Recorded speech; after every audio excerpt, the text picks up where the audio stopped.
the best way to avoid brain damage is, drumroll,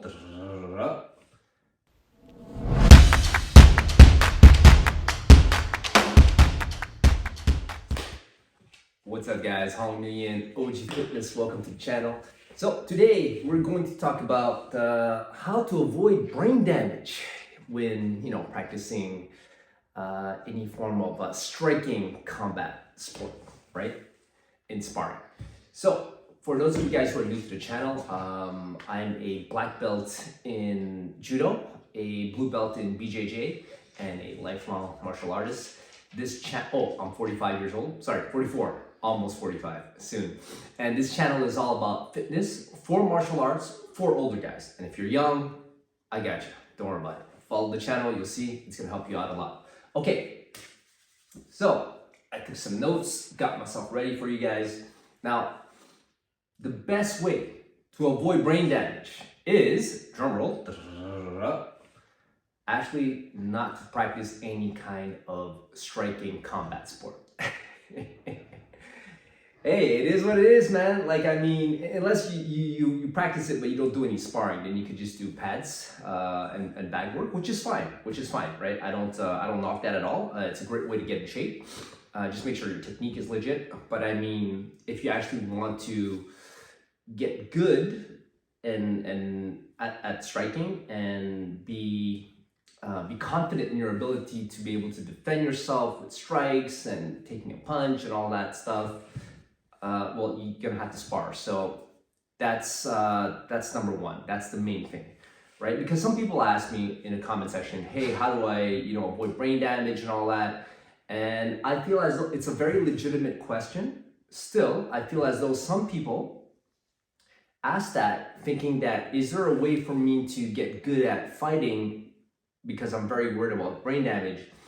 And yeah, yes, you could avoid brain damage for sure, but you can't avoid getting hit to the head because it's gonna happen as hard as you try, but you can mitigate it. Okay, so the first thing is absolutely do nothing. Do nothing and you'll never, or just do pads and shadow box and work on the back. But that would be your thing. Or do sparring, but you're the only guy that can hit and the other person just is defense, right?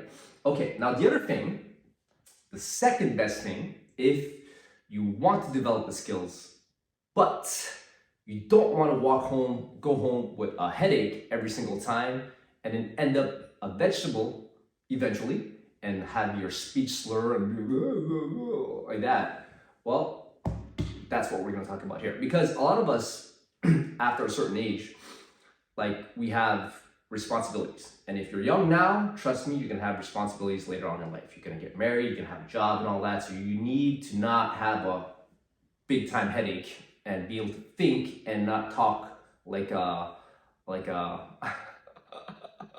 I don't want to say it, but like a vegetable, because that wasn't the word I was going to use. But anyways, so let me list you guys the things that you guys have to, that are going to help you tremendously, and then we're going to elaborate a little bit on it. I'm going to try to make it as quick as possible because I tend to ramble. Okay, number one, defense. Number two, partner selection.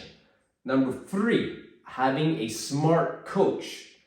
And number four, the ability to say no to suckers. So when I say suckers, just replace the S with an F at the beginning.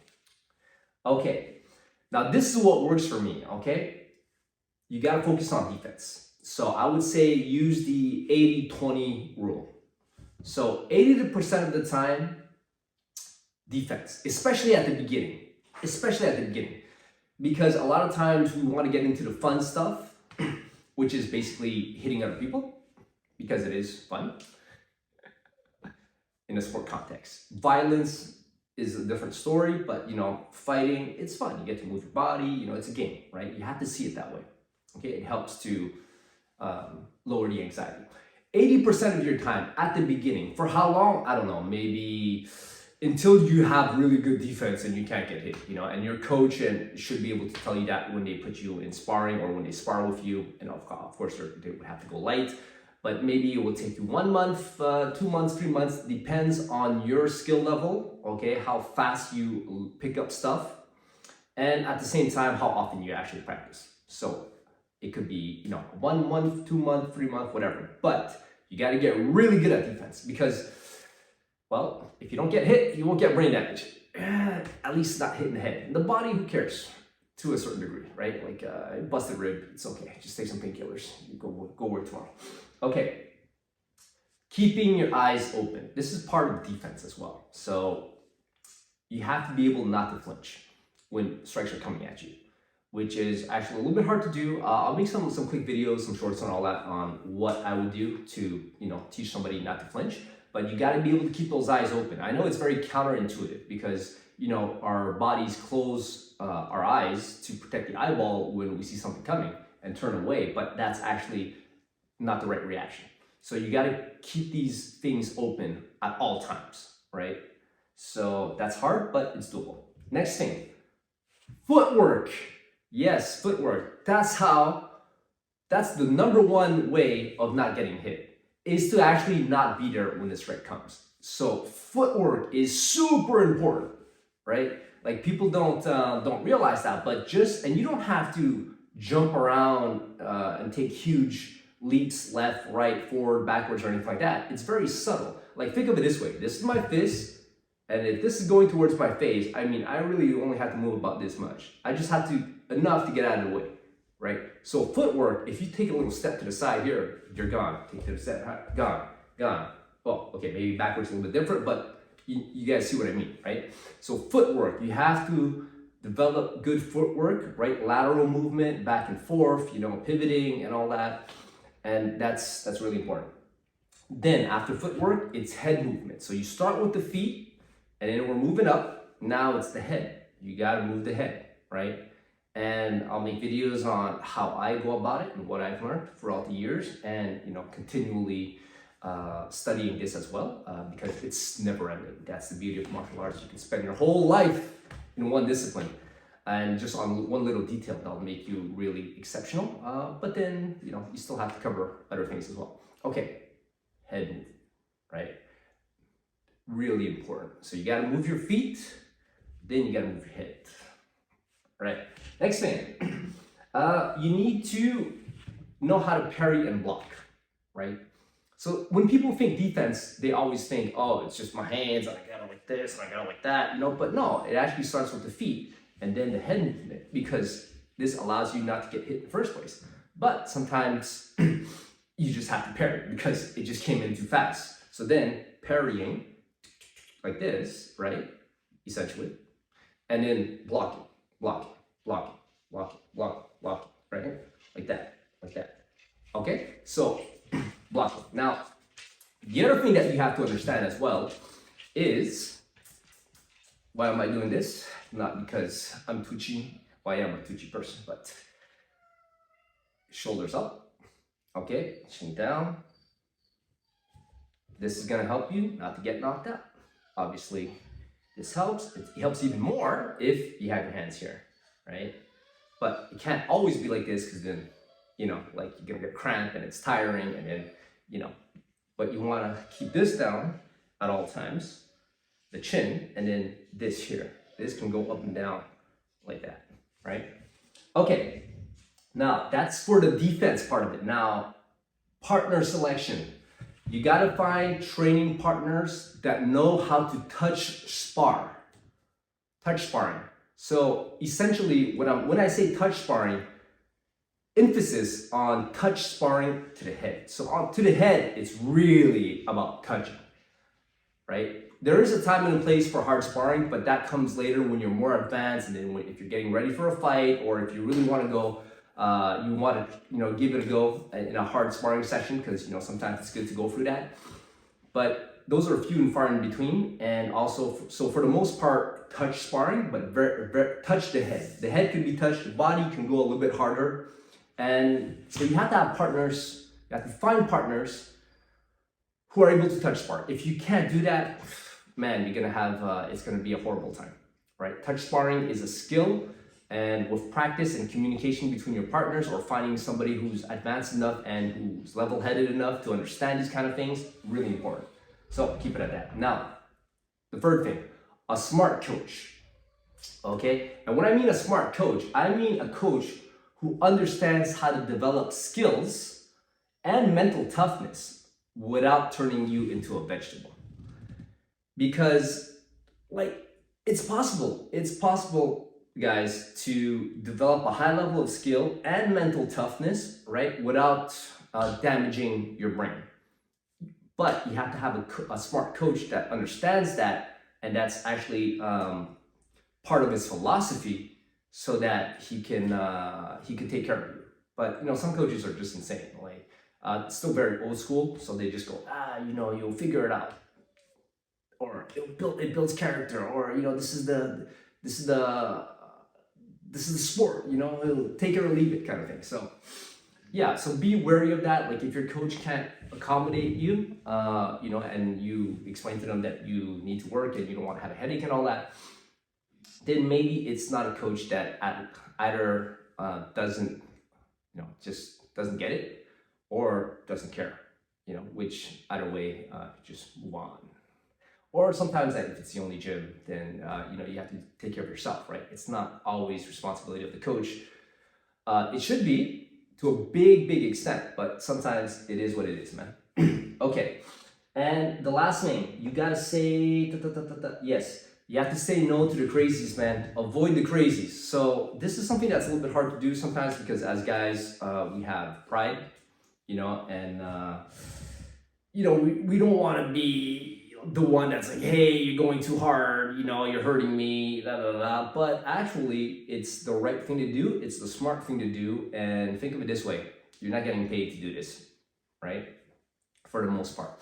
And even if you are a professional and you are getting paid, you get paid when you actually get to your fight, and if you win, then you get paid more.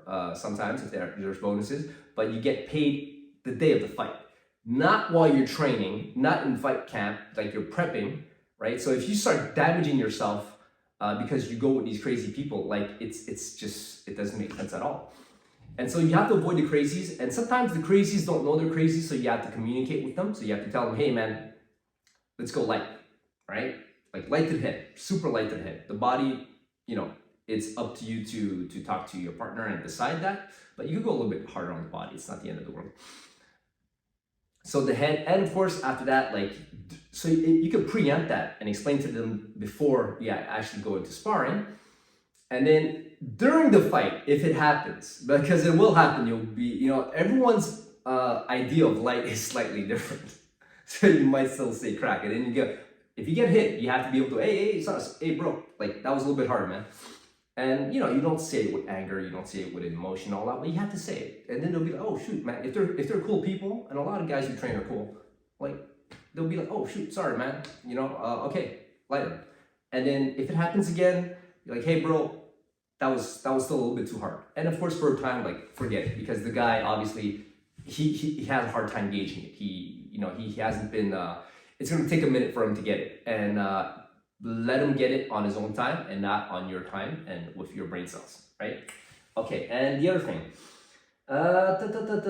and if you see a guy who's just really like a guy who just goes around hurting people, or he's just a dumbass, like there's guys like that. They just come in and they think that it's how they learn to spar, and they have this idea that hitting hard is the way to go, and the more they get hit, then it's a good workout. Some guys are like that. Like they get smashed. They want to get smashed up because then they feel like they actually went for something. But that's not the right mindset to have. So if you see guys like that, just say no. Just make up excuses. Worst case, you could tell them, you don't have to necessarily sit there and say, hey, no, man, you sparred too hard. I'm not going to go with you, blah, blah, blah, and, hurt their feelings and all that. You could just say, hey, oh, not today, man. I'm tired. It's enough for me. No, I got to go. Head hurts, whatever, just make up something. And there you go, right? And that's the way I would go about it with the crazies. And hey, listen, and one last thing. If after all this, you feel that, martial arts striking, sparring isn't for you, I totally get it. There's always other sports that you could do. And I would suggest, and I'm kind of half kidding, bodybuilding. Now, why bodybuilding? Because at least if you get into bodybuilding, you'll look jacked. You will be jacked if you do things right and you're consistent and all. And so if you look jacked, you look a little bit more intimidating. And people tend to associate like big, strong guys, physique-wise, like they don't like they associate that with ability to fight as well. Like, oh man, this guy's if he punches me, I'm gonna die, or he's gonna grab me and crush me and turn me into a pretzel or whatever. Which is not, most of the time it's not the case, but at least you'll look the part, so you have less chances of people wanting to start anything with you. So bodybuilding would be my alternative if you don't, if you don't want to spar and you're just like, no, this is not for me. But, I want to have some presence, because a lot of times presence counts for a lot as well. How you talk, and if you're big and strong and all that. And hey, listen, if you're big and strong and you're bodybuilding, at least do some pad work, at least do some bag work, and have proper technique, right? And learn how to throw a punch, essentially. But yeah, you don't have to get into sparring, or if you do, then it has to be with somebody who's very high level and who knows how to touch spar, so that he can teach you at the same time. You can do that. I really do suggest that, even if you go to bodybuilding route, because hey, I love bodybuilding. I think it's a great thing to be into. Anyways, enough of me blabbing. So if you guys like this video, please subscribe, like, and share, because sharing helps grow the channel a lot. Everything that you guys do, listening to me and all, and I really appreciate it. Follow me on IG, guys. If you guys want to ask me a question directly, I will answer you there. It's harder for me to keep track of the comments and answering people, in the comment section. So IG, and that's it for this one. I'll see you guys in the next one.